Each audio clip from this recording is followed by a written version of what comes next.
राधे राधे मेरे प्यारे भाइयों बहनों माताओं व बंधुओं। आज मैं आपके लिए लाई हूँ सावन मास महात्म की कथा। बंधुओं, सावन के महीने में सावन मास कथा प्रतिदिन सुननी चाहिए।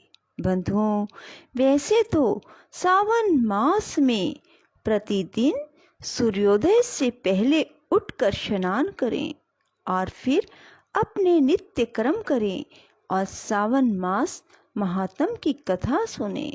बंधुओं, जिस प्रकार कार्तिक मास में स्नान, माघ मास में स्नान और बैसाख मास में स्नान करने का महत्व है, उसी प्रकार सावन मास में भी सूर्योदय से पहले उठकर स्नान करने का बहुत महत्व है। बंधुओं, जिन भी मनुष्यों ने इन 4 महीनों में सूर्योदय से पहले उठकर स्नान कर लिया, समझ लो उसने जीवन में सब कुछ प्राप्त कर लिया। बंधुओं, यदि आप सुबह सूर्योदय से पहले उठकर स्नान नहीं कर पाते तो कम से कम श्रावण मास महात्म की कथा प्रतिदिन जरूर सुने। बंधुओं, यदि आपने हमारे चैनल को अब तक सब्सक्राइब नहीं किया तो जरूर करें और बेल आइकन दबाना ना भूलें ताकि आपको हमारी आने वाली सभी वीडियोस की जानकारी सबसे पहले हो सके। बोलो शिव शंकर भोलेनाथ की जय। भगवान शंकर जी ने सनत कुमार जी से कहा, हे देवेश, अब मैं तुम्हें शुभ पवित्रारोपण के संबंध में बताता हूँ। पहली सप्तमी के दिन अधिवासन कर अष्टमी के दिन पवित्रारोपण करना चाहिए। जो जीव पवित्रा बनवाता है उसके पुण्य का फल कहता हूँ। हे विप्र, वह एक महाव्रत दान सब तीर्थ अभिषेचन का फल प्राप्त कर लेता है, इसमें कोई संशय नहीं, क्योंकि सर्वगता शिवा सब में निवास करती है। अतः ना तो आधि व्याधि दुख पीड़ा होती है, ना उसे शत्रु का भय होता है, ना ही उसे ग्रह पीड़ा सताती है। हे विप्र, नर तथा राजाओं के पुण्य की वृद्धि करने वाला इससे बढ़कर दूसरा कोई साधन नहीं है। हे सनत कुमार, मैं तुम्हारे प्रेम के कारण इस सौभाग्य उत्पादक साधन का प्रकाशन कर रहा हूँ। हे वत्स, श्रावण महीने की शुक्ल पक्ष की सप्तमी के दिन अधिवासन करके सब अर्चन का सामान संचित करें। देवी के प्रति उत्तम युक्ति द्वारा गंध, पुष्प, फल आदि सब पूजन सामग्री लेकर अनेक प्रकार के नैवेद्य, वस्त्र, आभरण आदि एकत्रित करें। फिर पवित्रा निर्माण करके पंचगव्य प्राशन करना चाहिए। चरु द्वारा दिग्बली और अधिवासन कर रमणीय कपड़ों तथा पत्रों से पवित्रा का आच्छादन करना चाहिए। 100 बार देवी के मूल मंत्र से अभिमंत्रित करके संपूर्ण शोभायुक्त उस पवित्रा को देवी के सामने स्थापित करना चाहिए। देवी के लिए सुंदर मंडप बनाकर रात को जागना चाहिए। उसके सामने नट, नर्तक, गायक आदि के कुशल विधि गणों द्वारा नृत्य विद्या, विशारद, वाद्य गीत इत्यादि का आयोजन करना चाहिए। अगले दिन प्रातःकाल स्नान करके दिशाओं में बलि देनी चाहिए। विधिवत देवी का अर्चन करने के बाद स्त्रियों तथा द्विजों को भोजन करवाना चाहिए और दक्षिणा देनी चाहिए। हे सनत कुमार, यथाशक्ति नियमों का पालन कर राजा को स्त्री, जुआ, शिकार और मांस का बड़ी दृढ़ता के साथ त्याग करना चाहिए। द्विज तथा आचार्य को स्वाध्याय का, वैश्य को खेती और व्यापार का कार्य 5-7 दिन बिल्कुल ना करना चाहिए। ऐसा ना कर सके तो केवल 3, 1 या आधा दिन अपना कारोबार बंद करके केवल देवी के ध्यान में अपने मन को लगाना चाहिए।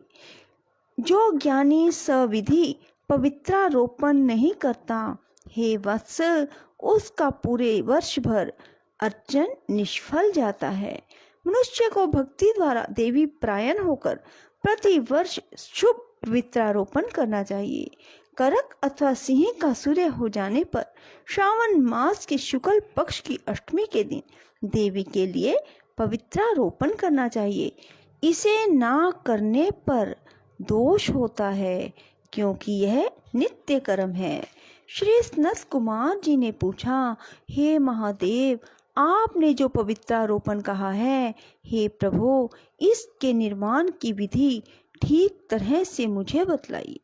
भगवान शंकर जी ने कहा, हे वत्स, रेशमी वस्त्र कुश या कांस से निर्मित या ब्रह्मानी द्वारा रुई से सूत कतना चाहिए। सूत्रों को त्रिगुण कर पुनः त्रिगुणित करने पर उनकी 360 संज्ञा होनी चाहिए।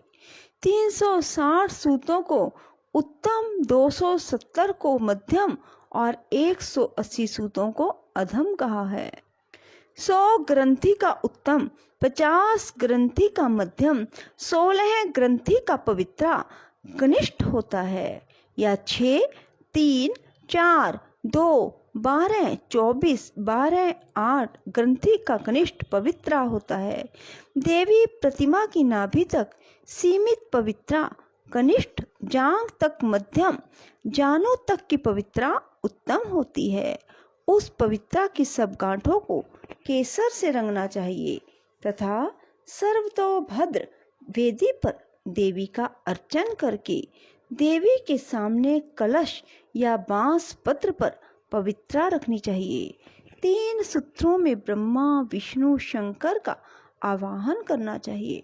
9 सूत्रों में ओमकार, सोम, वाहनी, नाग, चंद्र, रवि, ईश और विश्वदेव का आवाहन करके स्थापन कराना चाहिए। अब मैं ग्रंथियों में देवों के स्थापन की विधि कहूँगा, तनिक ध्यान पूर्वक सुनो। क्रिया: पौरुषी, वीरा, विजया, अपराजिता, मनोन्मणि, जया, भद्रा, मुक्ति और ईशा, इन नामों के आदि में प्रणव लगाकर ग्रंथि संख्या के अनुसार आवृत्ति करके आवाहन तथा चंदन आदि से अर्चन करना चाहिए। धूप देकर प्रणव द्वारा अभिमंत्रित कर देवी को पवित्रारोपण का विधान मैंने तुमसे कहा है।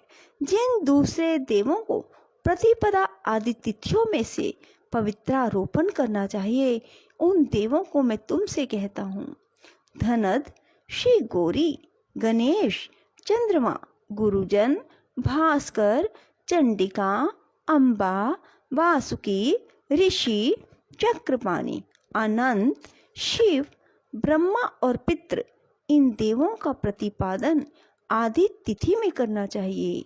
यह पवित्रारोपण प्रधान देवों का है। इनके अंग देवों को 3 तार वाला समर्पण करना चाहिए। भगवान शंकर जी ने कहा, हे सनत कुमार, सावन मास के दोनों पक्षों की नौमी के दिन का जो विधान है, अब तुम उसे सुनो। हे वत्स, नौमी के दिन यथाविधि कुमारी नाम वाली दुर्गा का अर्चन कर व्रत करके दूध तथा शहद मिला हुआ भोजन कराना चाहिए। या दोनों पक्षों की नौमी को उपवास करके कुमारी नाम वाली चंडिका का निरंतर पूजन करना चाहिए। चांदी की प्रतिमा बनाकर उसमें भक्ति द्वारा दुर्गा पाप नाशनी का कनेर के फूल, गंध, अगर, चंदन, दशांग, धूप, लड्डू द्वारा पूजन करना चाहिए। कुमारी को भोजन करवाकर भक्ति से ब्राह्मण और ब्राह्मणियों को भोजन करवाना चाहिए। फिर मौन हो बिल्व पत्र भोजन करना चाहिए। जो मनुष्य उत्तम भक्ति द्वारा दुर्गा की पूजा करते हैं, वह जहाँ निवास करते हैं उसी परमोत्तम लोक को जाते हैं। हे विपेंद्र, मैंने तुमसे यह नौमी का विधान कहा है।